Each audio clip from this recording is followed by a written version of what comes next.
한겨울에 흐리고 안개가 자욱한 아침을 상상해 보세요. 톰은 잠에서 깨어나면서 앞으로의 하루가 약간 긴장됩니다. 그는 미지의 바다로 긴 여정을 떠날 거예요. 선장은 영국을 떠나 아메리카 대륙까지 가는 것이 목표라고 말합니다. 집을 떠날 준비를 마치고 짐을 싸는데 아내가 밤새 준비한 비스킷을 가져가라는 말을 합니다. 여기 이 비스켓을 확대해 볼게요. 조금 이상해 보이지 않나요? 이것은 선상 비스켓이라고 불리며 말 그대로 선원들이 바다에서 긴 항해 중에 먹던 비스켓입니다. 배의 비스킷은 몇 년 동안 상하지 않고 보관할 수 있어요. 불가능한 것처럼 들리겠지만 그 비결은 재료와 굽는 방법에 있습니다. 선원들은 출항할 때 육지에 다시 발을 딛지 않고 얼마나 오래 항해할지 몰랐어요. 따라서 음식에 만반의 준비를 해야 했죠. 그렇지 않으면 극심한 굶주림으로 목숨을 잃을 수도 있었으니까요. 그래서 제빵사들은 이 간단한 비스킷을 생각해냈습니다. 반죽은 주로 소금, 밀가루, 약간의 물의 3가지 재료로 만들어집니다. 반죽이 최대한 뻣뻣하게 유지되도록 하는 것이 목적이에요. 그런 다음 제빵사는 반죽을 매우 낮은 온도에서 몇 시간 동안 오븐에 넣습니다. 이렇게 천천히 굽는 이유는 비스켓의 수분을 모두 제거하기 위해서예요. 숙련된 요리사가 아니더라도 습기가 식품 보존의 적이라는 건 누구나 알고 있을 거예요. 습기는 음식에 곰팡이가 피게 하고 벌레와 다른 동물을 끌어들입니다. 게다가 배는 이미 매우 습한 환경이죠. 따라서 비스켓은 이 모든 것을 거슬러 올라가야 했어요. 배의 비스켓은 6, 7, 8년 동안 상하지 않고 보관할 수 있습니다. 비스켓에 보이는 작은 구멍은 조리 과정에서 수분을 배출하는 데 도움이 돼요. 톰처럼 평범한 체형의 선원은 하루에 6개에서 8개의 비스켓을 먹을 수 있었습니다. 비스켓은 영양가가 매우 높았고 배고픔을 달래줬어요. 일종의 생존식품이었습니다.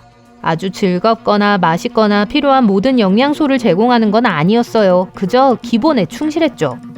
18세기의 삶이 어땠는지 아세요? 뉴욕과 같은 도시를 생각해보면 그곳에 사는 인구는 약 18만 명에 불과했습니다. 이에 비해 오늘날 뉴욕에는 800만 명이 넘는 사람들이 살고 있어요. 당시에는 뉴욕에서 보스턴으로 이동해야 하는 경우 길에 편의점이 하나도 없었습니다. 지금 우리가 알고 있는 도로도 없었으니까요. 그래서 사람들은 직접 음식을 준비해야 했어요. 이때 휴대용 수프가 유용합니다. 고기와 채소가 끓는 냄비를 상상하셨다면 유감스럽게도 틀린 생각이에요. 휴대용 수프는 단단하고 응축되어 있습니다. 이렇게 생겼어요. 휴대용 수프는 기본적으로 고기로 만든 매우 응축된 물질인 고형화된 국물의 일종입니다. 생각해보세요. 편리하고 가볍고 공간을 많이 차지하지 않죠. 하지만 만들기가 매우 어렵습니다. 휴대용 수프를 만들기에 가장 좋은 고기는 소고기 사태와 같이 콜라겐이 많은 고기예요. 그리고 그 비결은 천천히 조리하는 거예요. 하지만 눈을 떼선 안 돼요. 끓으면 모든 것을 망칠 수 있기 때문이죠. 고기를 요리하는 동안 냄비의 물에서 맛이 방출되고 몇 시간 후에 쇠고기를 꺼내도 안전합니다. 남은 물에는 영양분과 지방이 풍부할 거예요. 그리고 약 18시간에서 24시간 동안 물을 졸이면 젤라틴과 같은 영양물질을 얻을 수 있습니다. 이것이 식으면 일종의 정제로 변해요. 이 모든 변화 과정을 지켜보는 건 꽤 놀랍습니다. 하지만 이 검은색 정제는 정말 포만감을 줘요. 먹으려면 뜨거운 물을 찾아서 그 안에 고기 알약을 넣기만 하면 됩니다. 그러면 응축된 영양소가 모두 방출되어 따뜻하고 든든한 한 끼 식사가 완성되죠. 자, 이제 여러분에게 질문을 하나 할게요. 햄버거가 햄으로 만들어지지 않았는데 왜 햄버거라고 불리는지 아세요? 햄버거가 처음 발명된 도시와 관련이 있는 것 같은데요. 바로 독일의 함부르크입니다. 하지만 당시에는 지금과 같은 햄버거가 존재하지 않았어요. 케첩도 사용하지 않았죠. 적어도 지금 우리가 사용하는 토마토 케첩은 아니었어요. 하지만 역사적으로 다른 종류의 케첩이 존재했다는 사실을 알고 계셨나요? 이상하게 들릴지 모르지만 18세기에는 버섯 케첩을 먹었습니다. 참고로 일부 사전에서 케첩을 찾아보면 버섯으로 만든 소스라고 정의되어 있습니다. 토마토와는 아무 상관이 없어요. 사람들이 어디서 그런 아이디어를 얻은 걸까요? 어쨌든 이 소스를 만들기 위해 모든 종류의 버섯을 사용할 수 있습니다. 좀 화려하게 한다 싶으면 표고버섯도 가능해요. 버섯들을 부수고 요리하고 믹스에 향신료를 많이 추가하는 거예요. 정향, 육두구, 생강, 후추 등 입맛에 맞는 모든 향신료를 넣으세요.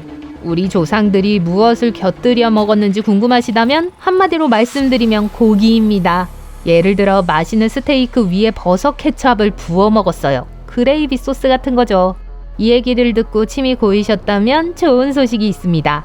영국에서는 여전히 버섯 케찹을 찾을 수 있어요. 북미에서만 잊혀졌을 뿐이죠. 멋지지 않나요? 과거의 사람들은 몸이 좋지 않을 때 뭘 먹었을까요? 오늘날 제가 특히 좋아하는 음식 컨셉이 있는데 바로 미로 음식입니다. 기분이 우울하고 슬플 때 먹는 음식이요. 하지만 몸이 아픈 날에는 뭘 먹을까요? 따뜻한 수프나 영양가 있고 담백한 음식이 바로 떠오르죠? 우리 선조들은 포셋이라는 걸 마셨어요. 포셋은 에그노그에 과자를 넣은 음료로 설명할 수 있습니다. 이 음료의 제조법은 15세기 초까지 거슬러 올라가요. 이 음료는 셰익스피어가 맥베스에서 독약으로 사용했을 정도로 믿을 만한 치료제로 여겨졌어요. 간단한 퀴즈를 하나 더 풀어볼까요? 증거는 푸딩 속에 있다는 말이 왜 있을까요? 이 유명한 표현은 직접 경험해봐야만 어떤 것의 진정한 가치를 알 수 있다는 뜻이에요. 1600년대에 사용되기 시작했는데 여기서 주목해야 할 중요한 점이 있습니다.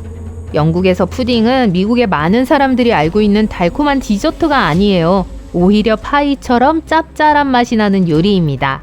영국인은 거의 모든 것을 파이로 만드는데 능숙하다고 해도 과언이 아닌 것 같아요. 사과 파이부터 호박 파이, 치킨 팥 파이까지요. 18세기에는 비프 스테이크 파이라는 것이 있었어요. 당시에는 엄청나게 인기 있는 요리였지만 언젠가부터 우리는 이 요리를 만드는 습관을 잃었습니다. 물론 오늘날에도 스테이크와 키드니 푸딩을 볼 수 있어요. 하지만 감자, 당근, 진한 그레이비 등 다양한 재료가 들어갑니다. 19세기까지만 해도 사람들은 이 요리의 껍질을 벗긴 버전을 먹었죠. 기본적으로 풍미가 풍부한 고기로 만들어졌어요. 아침 식사는 하루 중 가장 중요한 식사라고 합니다. 미국에 있다면 아보카도를 토스트에 얹어 먹거나 진한 시리얼 한 그릇을 먹을 수 있어요. 베트남에 있다면 따뜻한 국물 수프나 밥을 먹을 수도 있습니다. 하지만 18세기 영국이나 미국에서 아침 식사를 한다면 이런 음식이 나올 거예요. 이건 우리가 베이컨과 달걀로 알고 있는 것의 구식 버전입니다. 그 당시에는 콜롭스 앤 에그라고 불렸다는 점만 빼면요. 당시 가장 유명한 요리책에 나오는 전통적인 한나 글라스 레시피에 따르면 달걀은 튀기거나 삶지 않았습니다. 데친 거죠. 그리고 베이컨은 아마도 오늘날 우리가 먹는 것만큼 가공되지 않았을 거예요. 여기에 토스트를 살짝 얹어 먹으면 완성입니다. 긴 하루를 시작하기에 완벽한 음식이죠.